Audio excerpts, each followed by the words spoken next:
Hi, this is Tony. Welcome to part 6 of episode 2 of our Deconstructing a Mix series.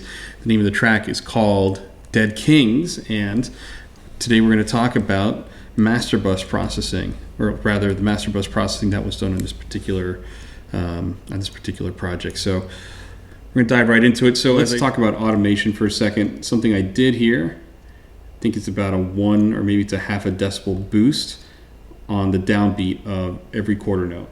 So that's done to give it some more charisma, so to speak, to the track. I'm going to turn off automation. You're gonna hear the difference. Not escaping death. Lost of all pain.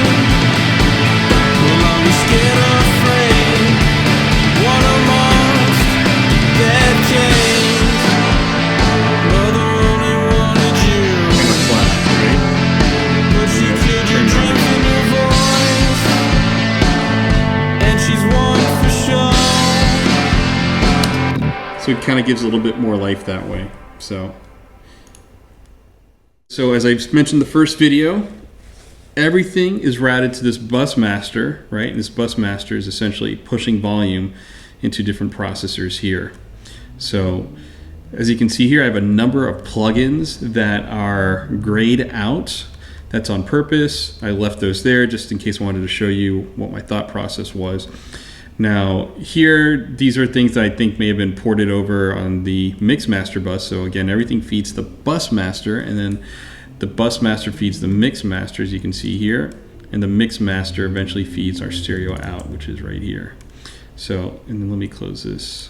It does that every time I feel like. Okay, so let's take a look here. So I don't know why Kramer tape is on there. I think maybe that's from a rough mix from a while back.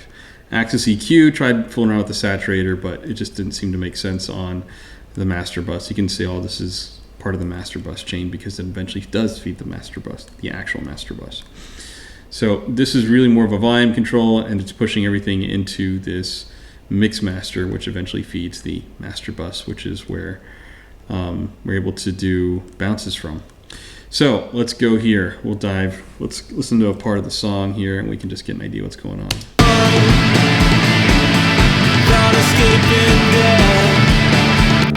Right? Well, let's do another part.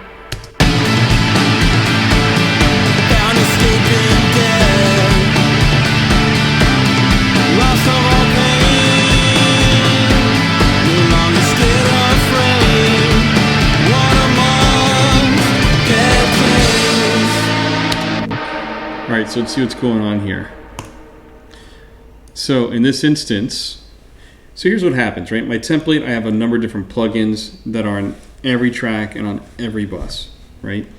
So the NLS bus was an option that I picked, or rather, it's an option I experimented with, but it just didn't seem to work, right? So I look at the VMR. I picked this setting here. I believe it's an API setting. It just seemed to work compared to the API setting here, I guess.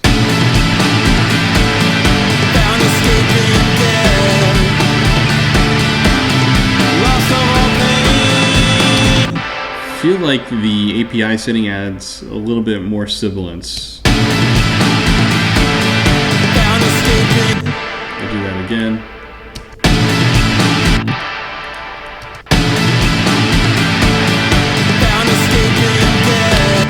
Yeah, it definitely adds a little bit more sibilance to it, or pronounces it a bit more. So anyways, the VMR went out.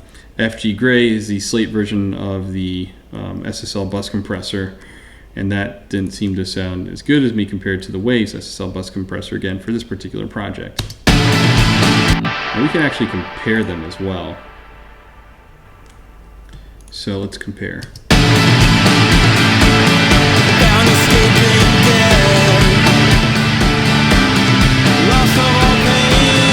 Let me try to level match that a little bit here. The makeup gain is 3. We're going to drop that down to 1, and let's see what the difference is in volume.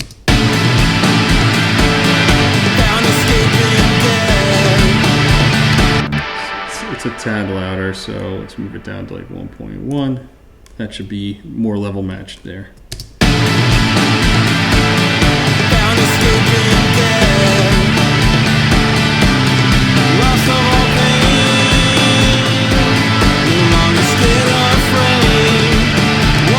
So listen what's happening to the transient attacks on the guitar, right? Let me ask you, when you listen to this, just ask yourself what seems to have more movement, more charisma, more life to it, right? And which one seems to have more detail, which one seems to be maybe a little washed out. So let's listen to this again. I do want to make sure we're kind of comparing, I want to say apples and apples, but we're not, because they're two completely separate plugins, even though they're meant to be similar. They're just going to sound different. So attack setting on this one is what, 2.5? All right, and then the threshold, it's decent. I mean, it's just gonna nick it a little bit.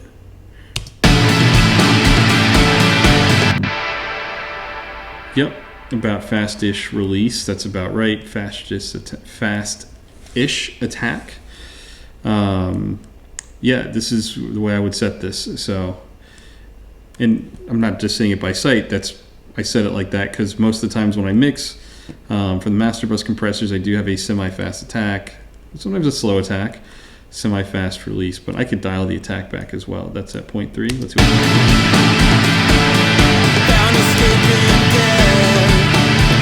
again, listen to the initial transient burst, right? And also just pay attention if it changes any tone as well.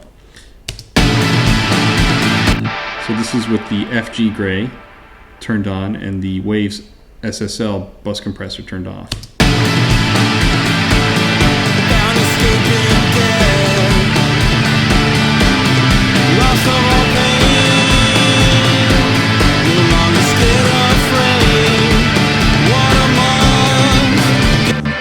All right.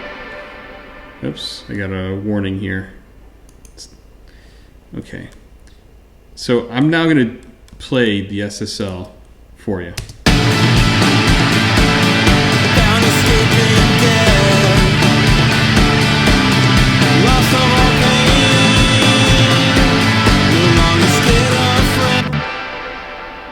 So we're going to now compare the two. So FG-Grey first, and then I'll switch quickly to the SSL compressor.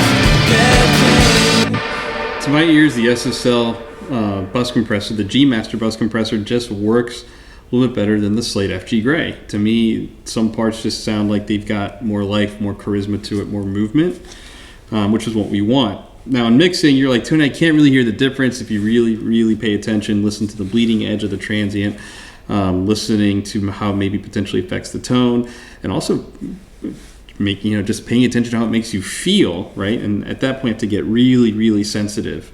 Then those little subtle things, when you start to add them up, that's what makes a mix a good mix. So it really starts to all of a sudden move you, kind of grabs you, it's got charisma.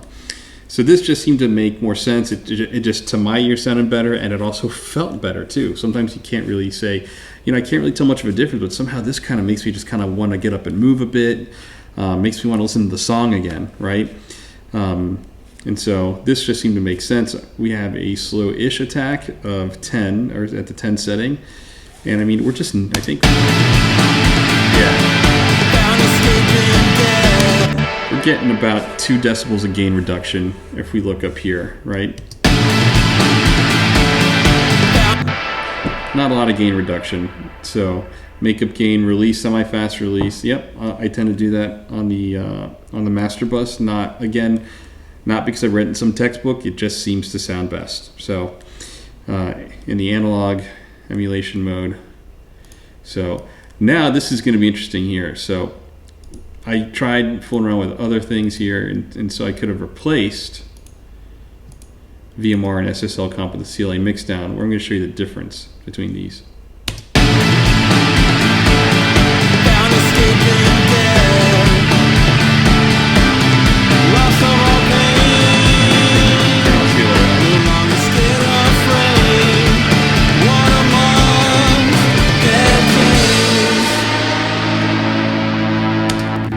Actually, the CLA wasn't bad. So I'm trying to figure out why I went with these two instead of the CLA Mixdown.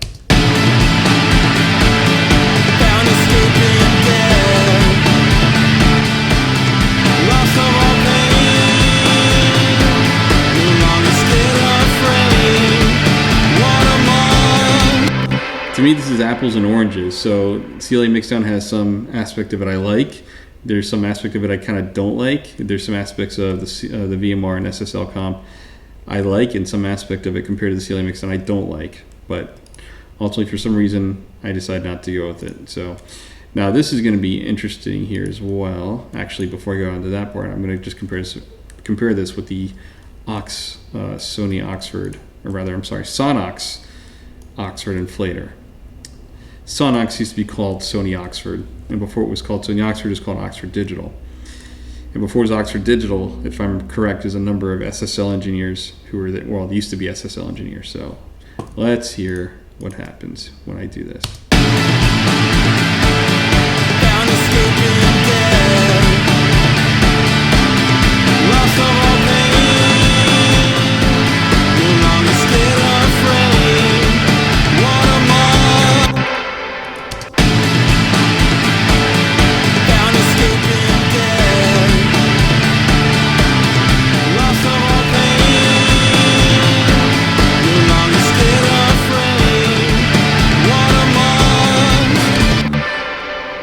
That Oxford Inflator isn't bad. Again, I don't know what I was thinking. Actually, I can tell you what happened. This is the second mix of the song. The first mix, I used group bus processing. I'm already foreshadowing what the next video is going to be, right? So it's going to be comparing the original mix using group bus processing, as some people call it, food group processing, where I am almost doing top-down mixing, and then this mix, which is using VCAs. Huge difference between the two mixes, by the way, and you're going to find out which one I like better and why.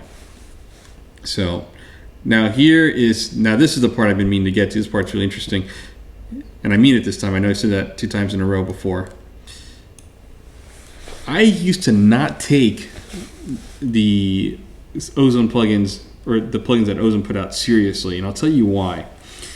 I taught at a school for a while, and we had some pretty expensive studios. We had about 60, 70 campuses across the United States, and I set up a number of their studios. So we got an order list. We ordered it from Sweetwater, and this was one of the Ozone plugins from Izotope was something that they recommended. So I had these students who were in middle school and high school that I was teaching, and they would just kind of put it on everything to kind of balance it out. They're just like, I'll just use the maximizer on this, or use I think Avid Maxim came with it as well, if I remember correctly, when we got Pro Tools for each of the campus computers. So I didn't take it seriously. I'm like, how good can this be if it's kind of like like all-in-one kind of solution, And I didn't take it seriously.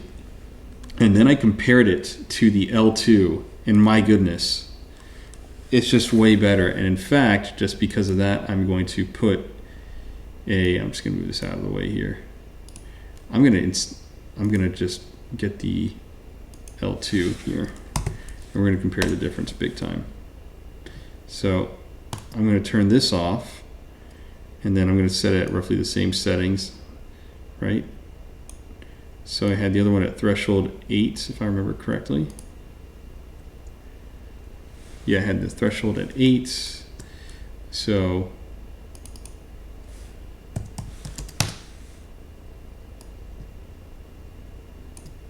all right, here we go. And then I'm going to adjust the release to taste. Actually, here we go.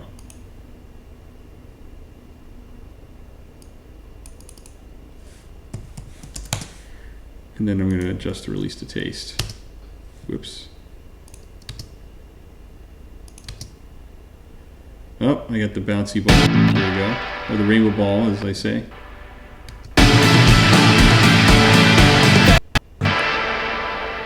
Yeah, because I have ozone elements on as well. Make this quick.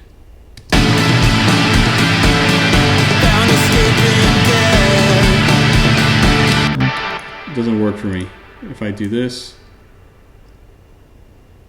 and make that inactive.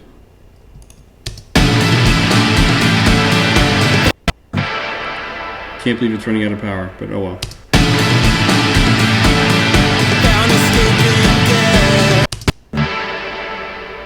Anyways, ozone sounds much more clear to me. I use a little bit of the imager and just a hair on the equalizer. I can even pick the shape. So anyways, I hope you enjoyed this video, and I will see you soon in another video.